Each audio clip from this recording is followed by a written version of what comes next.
Hello my friends, welcome to my another video. আজকে আমি করব একটা প্রদীপ ডেকোরেশন। হ্যাঁ, আমি জানি দিওয়ালি চলে গেছে আর আমার ভিডিওটা আপলোড করতে অনেকটা দেরি হয়ে গেল, তাই আর বেশি দেরি না করে চলো ভিডিওটা শুরু করা যাক।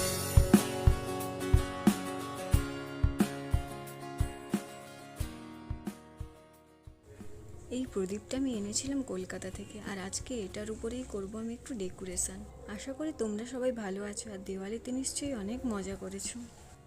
আমাদের বাড়ির এখানে কিন্তু কালী পুজো বেশ ভালো হয়, আর সেই কালী পুজোর দিন রাত করে ঠাকুর দেখতে বেরানো, এটা যেন একটা আলাদাই মজা। পুজো পুজো করতে দেখো সব পুজোই কিন্তু শেষ হয়ে গেল, তাই তোমাদেরও নিশ্চয়ই সবার আমার মতো একটু মনটা খারাপ হয়ে গেছে। আমি আর বেশি মন খারাপের কথা বলবো না। মা গেছেন, আবার ঠিক 1 বছর পরে মা চলেও আসবেন, আবার আনন্দে মেতে উঠবো আমরা সবাই। তো আর বেশি বকবক আমি করবো না, তোমরা লাস্ট পর্যন্ত ভিডিওটা দেখো। আর কেমন লাগলো তোমাদের এই ভিডিও অবশ্যই কিন্তু কমেন্ট করে জানিও, আর ভালো লাগলে একটা লাইক আর শেয়ার করে দিও।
তুমি যদি চ্যানেলে নতুন হয়ে থাকো প্লিজ চ্যানেলটাকে সাবস্ক্রাইব করে দিও, আর কেমন হয়েছে অবশ্যই কমেন্ট করে জানিও।